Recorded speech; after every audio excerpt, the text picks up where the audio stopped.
Welcome to Deconstructing Racial Justice in Environmentalism.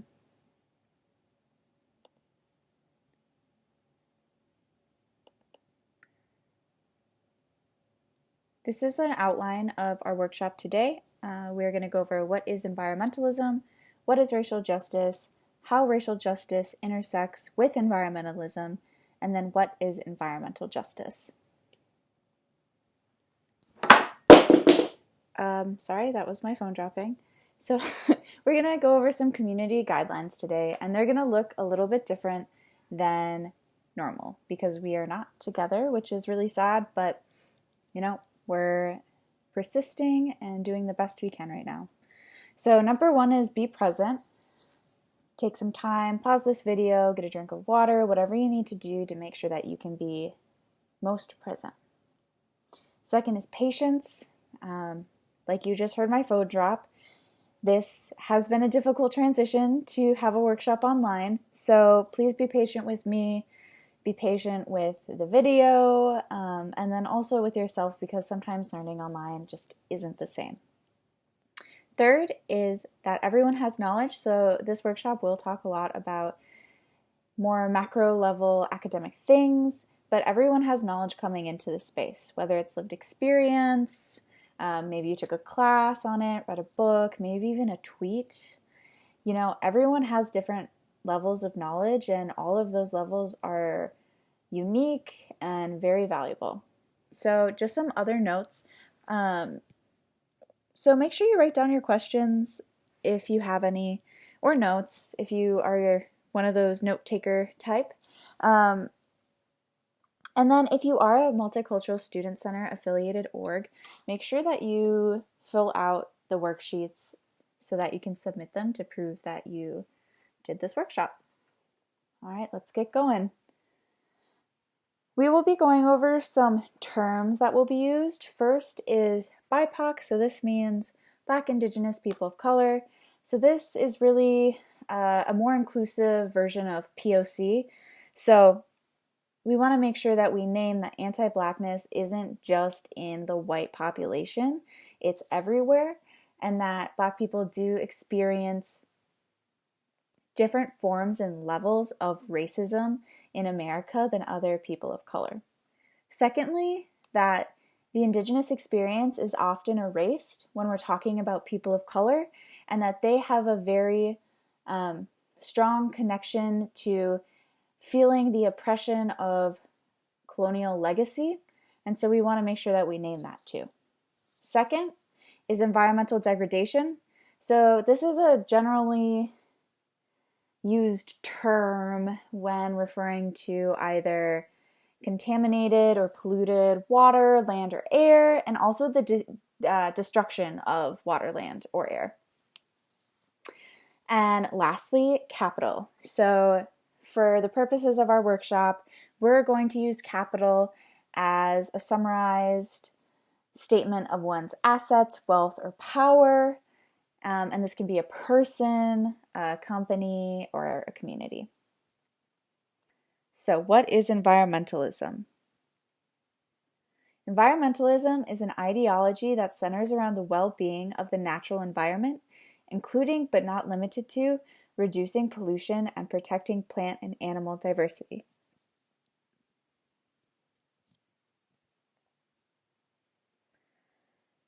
We're going to go over a brief history of environmentalism. So the First Nations and Indigenous people have always and continue to have close ties with the land, and they do practice environmental conservation through traditional knowledge and practices.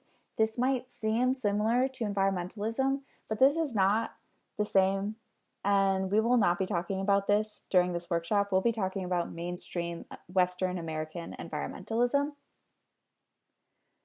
And this type of environmentalism has been linked to the value of nature being connected with the idea of exploration and the preservation of wilderness. And we have early documents of these sort of exploratory journeys through journal entries by mostly wealthy white men who traveled west to either find their manhood or to explore the unknown and the dangerous. We're going to highlight just 3 environmentalists throughout history. So the first is John Muir, and he founded the Sierra Club in 1892, and this really sort of laid the foundation of having actual organizations dedicated to environmentalism. Second, we have Aldo Leopold, who wrote the Sand County Almanac in 1949. He actually wrote that book while living in a shack outside of Baraboo, Wisconsin. And in this book is the concept of the land ethic, which sort of centers around the need for us as human beings to value the land with more of a moral understanding than like a using the land. So having a moral responsibility to protect and maintain the land's well-being. And third, we have Rachel Carson, who wrote Silent Springs in 1962. So this book was really foundational in sort of what we know as the environmental movement. So this book talked about the use of pesticides and how they are extremely harmful for the earth, and really brought the environmental movement to what it is, or what it has been, starting in the 60s. And this book is pretty foundational. I think in a lot of ways it begins to criticize the systematic use of the land for the first time, and brings environmentalism into, for lack of a better term, modern day. And we do have a link for more information if you want to learn more about the history. We will have the URL in the comments section or the description of this video. So I apologize that you can't click the link, but we will have all of the URLs labeled and ready for use. All right, so what does this look like today? Well, today we see a lot of nonprofit organizations doing great work to protect the environment from degradation and restore what has been harmed. And a lot of common practices look like community cleanups or campaigns to either save the ocean or protect national parks. And a lot of these campaigns have now shifted to promoting the use of renewable energy and actually transitioning out of fossil fuel use to 100% renewable energy. All right, so that was environmentalism, and now we're going to move on to what is racial justice. So racial justice is defined as the proactive reinforcement of policies, practices, attitudes, and actions that produce equitable power, access, opportunities, treatment, impacts, and outcomes for all. So that's a lot, and that is the goal. But what does racial injustice look like? Because that is what's happening every day. Well, racial injustice looks like the unfair treatment of people based on race, resulting in inequitable distributions of opportunities and capital. And remember that capital is sort of one's wealth, one's ability to be mobile in social ranks. So this capital is economic in nature, social, and political in nature. And these unfair treatments are based on systems of racial discrimination and inequalities. And this is really important because to truly get and maintain racial justice, we need to address these systems. And an example of racial injustice is portrayed by the study done by Deva Pager in 2003. And it's called The Mark of a Criminal Record. And this study looks at the impact of race and a criminal record on a person's job prospect. So they send out a bunch of almost identical job applications, and the job applications only differ in race. So either it says that it's a black man or a white man, or infers that it's a black man and a white man through names. And then 2 is whether or not this person has a criminal record. And we find through this sort of audit study that Black men without a criminal record are less likely to get called back to these entry-level positions than white men.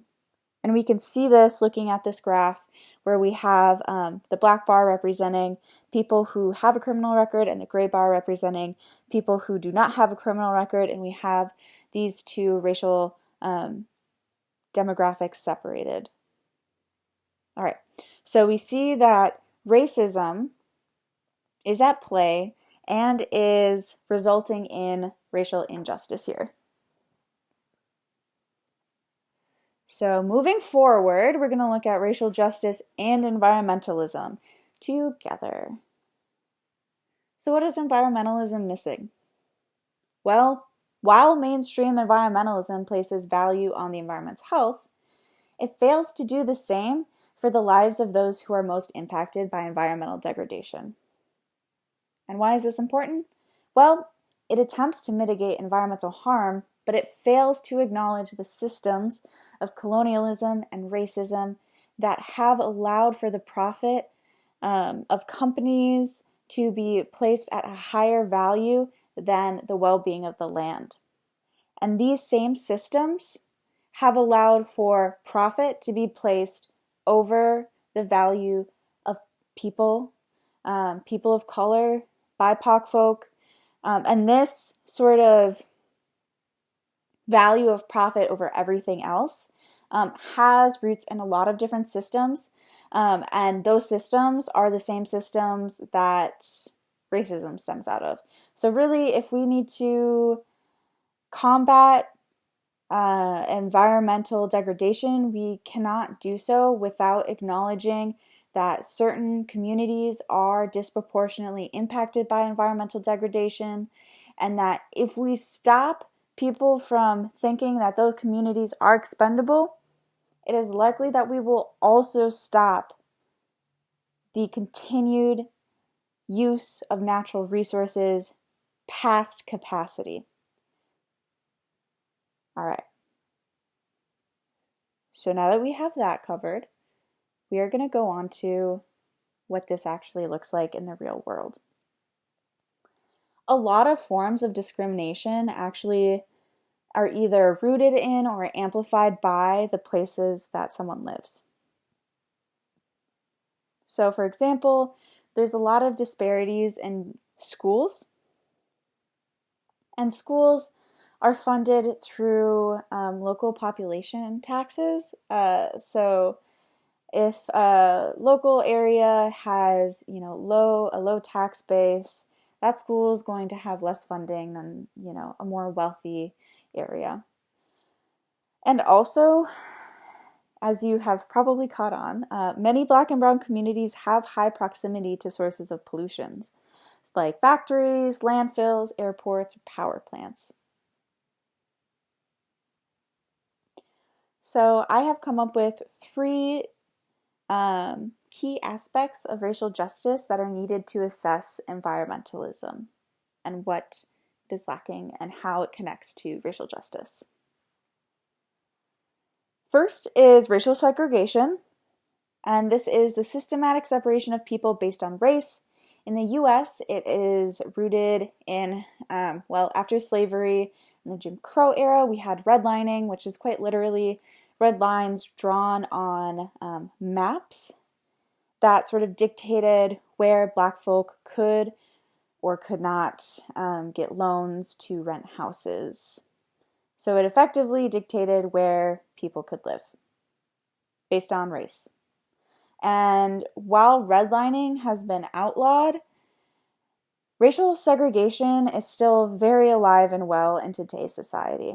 So I want you to take the time to pause the video, find the New York Times link for housing bias and the roots of segregation, and watch that 15-minute video before you come back.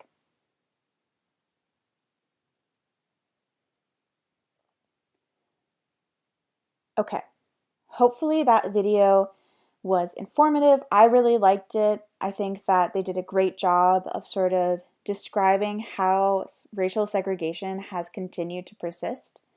And they do a lot better job than a, hour or so PowerPoint online workshop. So I really love it. Also, if you are interested, Evicted by Matthew Desmond, who is a UW alumni, is a great resource to explore racial segregation in Milwaukee, because Milwaukee is known for its segregation. All right, so some places where racial segregation occur are housing, like we've talked about, business practices, and hiring practices, as we've seen in our previous example of racial injustice, and also public service availability. And this is by no means an exhaustive list. Next, basic economics, within the context of environmental degradation. So, when companies are looking to start a new factory or build a new pipeline, they do so where it's most economically feasible. Now, this means two things. One, that they're looking for areas that need economic support, i.e. poor communities, communities that need jobs, or an increased tax revenue. And two, communities that are less likely to fight through lawsuits or political attacks if the companies foresee possibly harming the community in any way through environmental degradation. Next, we would hope that toxic chemicals are effectively monitored and regulated by our government. So the EPA stands for the Environmental Protection Agency, is a sector of our government that is charged with creating regulations and monitoring these companies' use of toxic chemicals. But two things are really important to note here. First, the regulations that the EPA has are often very lax, and so this allows for vulnerable populations like children to be put in harm's way, because vulnerable populations like children get a lot more sick from a lot less toxic substance. And secondly, corporations often fail to meet these EPA requirements, even though they are lax. So this means that there are a lot more toxic chemicals being used and or being dumped or some other way of polluted into the local area than is safe for humans. So to sort of wrap all of this together, to wrap environmentalism, environmental degradation, racial justice and injustice, and how they connect, I want you to pause this video again and follow the URL to watch the environmental racism video. This should be on YouTube. So take a minute to pause this and go watch that 6-minute video.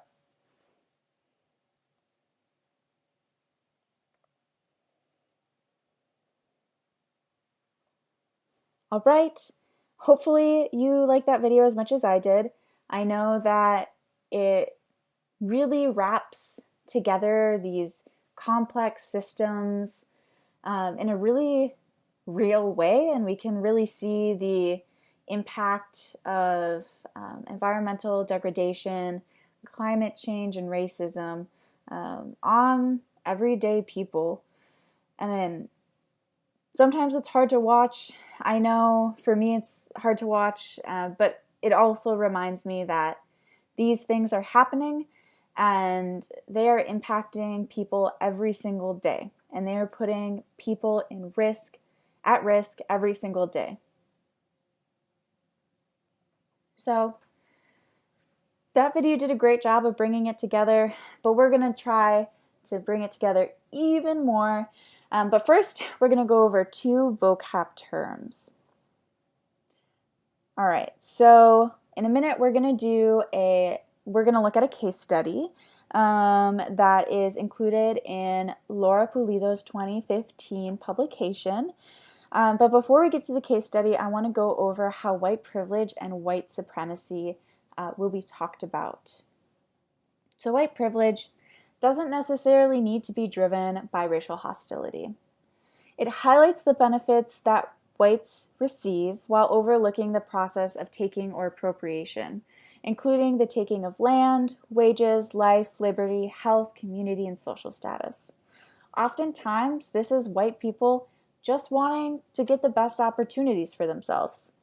But our society is highly racialized, which means when they do this, it results in the reconstruction and promotion of racial injustice and inequities. Now, this differs from white supremacy, and white supremacy is largely understood as the belief that white people are superior to BIPOC, and while few people identify as white supremacists, a lot more partake in discourse or actions that promote white supremacy. And this can look like anything that suggests that white people are more entitled to better or more things or treatment. All right, so now that we've talked about white privilege and white supremacy, we're going to look at Laura Pulido's case study within their publication, Geographies of Race and Ethnicity, Part 1, White Supremacy and White Privilege in Environmental Racism Research. All right, so the case study basics. So this happened in an industrial city outside of LA. Exide is the company that we'll be talking about, and they used 88 regulated chemicals and have been breaking federal and state regulations for 30 years. And those in the impacted area faced an elevated risk of cancer and other serious illnesses. And those who were impacted were 80% Latino and Latina. All right, so we're going to use Laura Pulido's 3 elements of environmental racism to look at this case study and how white supremacy and white privilege come into play. First, we have awareness. So this is the conscious decision to begin, continue, or be complicit with actions that harm BIPOC communities. 2, taking. So this shifts the cost of environmental degradation onto BIPOC folk, taking away one's right to clean air, water, and land. And this results in essentially taking away someone's right to healthy living conditions and often taking away someone's health. And third is the belief of inferiority. So these are actions that deem BIPOC communities expendable. If a BIPOC community will be harmed by an actor's decisions, those decisions are inherently racially charged. Okay, so we're going to be using these 3 elements to sort of understand how environmental racism works. And to note, environmental racism is a new term that we're using, but it refers to sort of how racial injustice comes to play within environmental degradation. Okay. So we have the physical environment. Clearly, this company is contaminating the environment around their facility. And they actually know that they're doing this because they've been issued numerous citations, but still continue. They actually were working with a temporary permit to use toxic chemicals, even though they had been breaking so many guidelines. And when they were in risk of being shut down, they actually sued and were stuck in the court system so that their company could continue to effectively function while they were stuck in court. So they knew what they were doing. And they were aware that they were polluting the local environment and that this pollution was probably putting the local residents in harm's way. Why would they know that? Well, As a result of the company's pollution, local residents have had an elevated risk of cancer, respiratory issues, and even death. So this is very real, tangible evidence that this company was polluting and taking away the right to a livable environment and this community's health. And that they believe that their profits were more important than the lives of these Latinx folk. And why was this continuing to happen? Well, there is a difference in socioeconomic and political capital. This community was made up of primarily Latinos, and they were also primarily low income and mostly immigrants.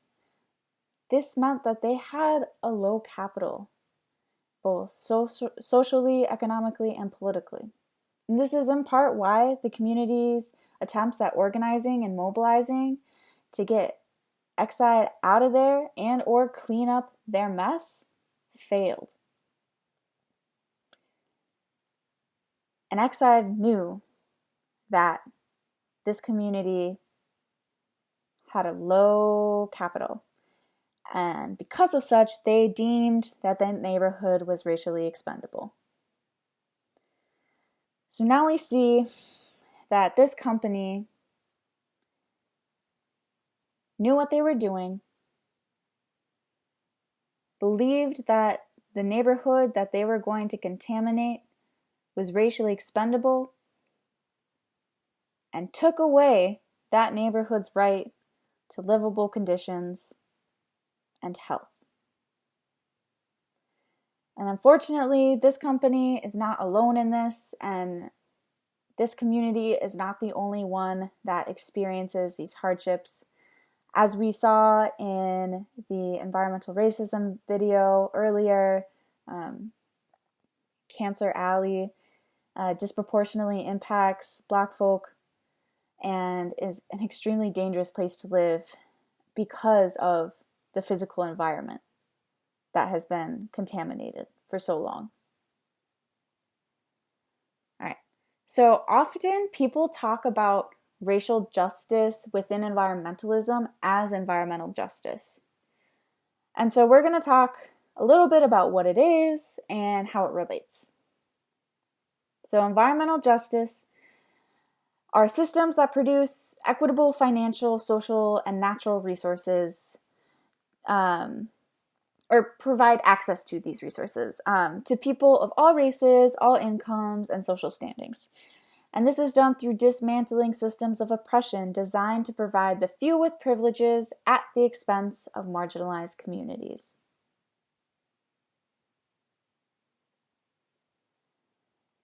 Let's break this. Oh no. Okay, I apologize. This slide got a little bit mixed up while transferring it into a different format. But this is supposed to say big picture breakdown of how environmental justice is based in racial justice.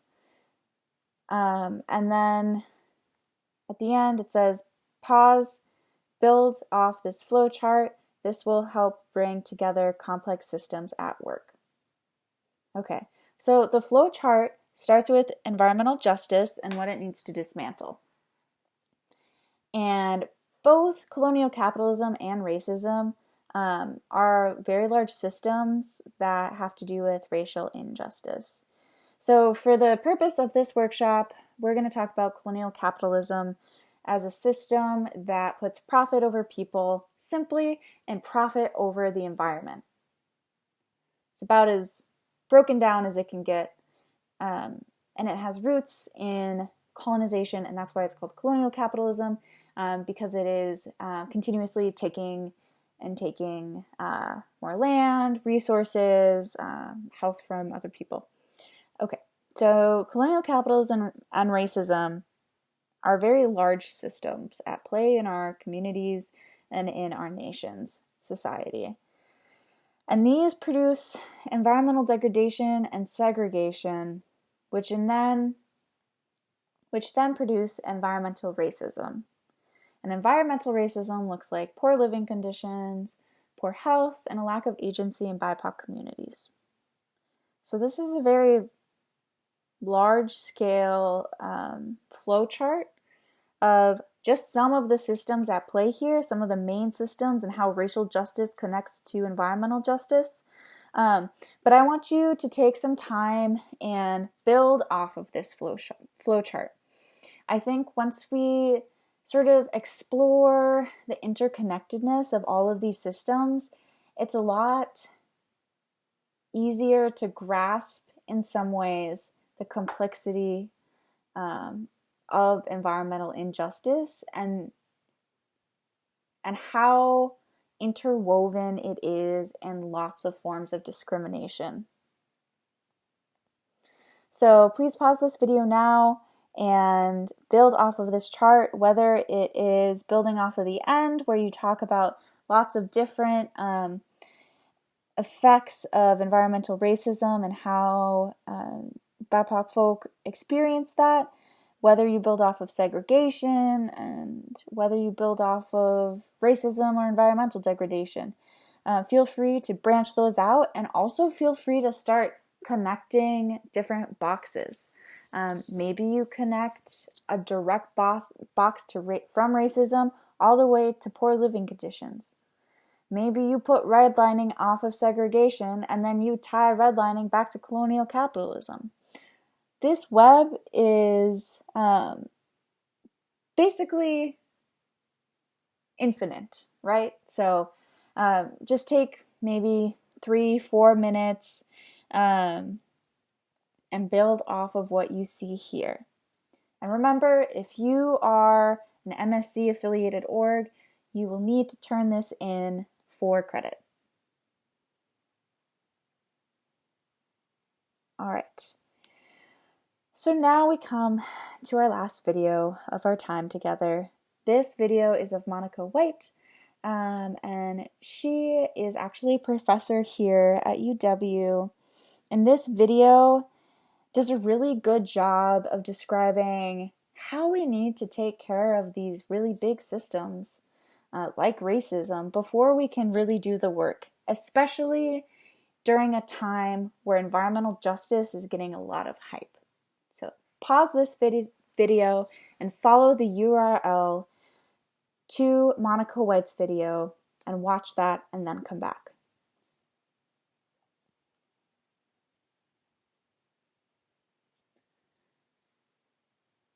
Great. So now we'll be moving on. So like I said, environmental justice is sort of becoming a mainstream thing, which is great because it means that people are talking about how environmental degradation disproportionately impacts BIPOC folk.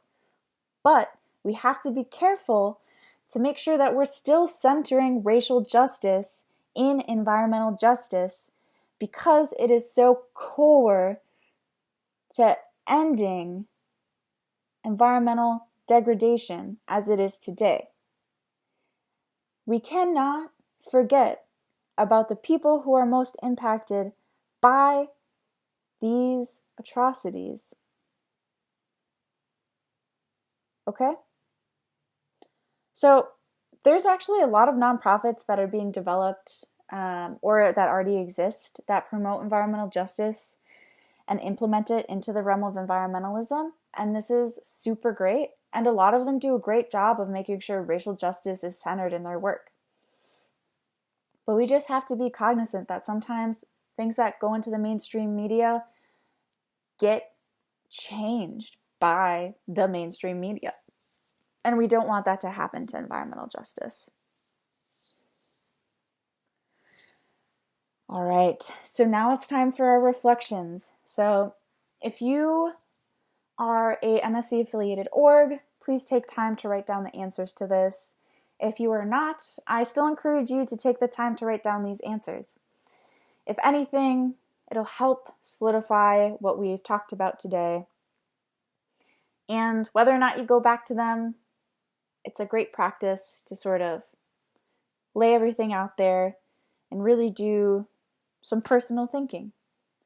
So the first reflection is, what are the core connections of environmental degradation and racial justice? And what would you add? I may very well have missed something that you think is really critical and needs to be named, and I welcome that. So please, please, please, if you think that I missed something, let me know. Secondly, write down some of what the lived experiences of these BIPOC folk who experience environmental racism are. You had a lot of different videos that you could draw from. If you also decided to go this route on your flowchart, you have examples already. And then 3, I just want to know how confident you all are with the terms environmentalism, environmental racism, racial justice, and environmental justice. And more so, how comfortable you feel with regards to seeing these in everyday life. Excuse me, I have allergies and I am in my basement. So please let me know how confident you feel with these and if this presentation and workshop helped you at all. And make sure, one more time, if you're an affiliated org, please type this up for submission to Tito so you can get credit for doing this workshop. All right, thank you so much for taking the time to be with me today. If you have any questions, please email Caitlin Lamotti or Sam Becker at wisc.edu, and have a great, healthy, and happy rest of your day.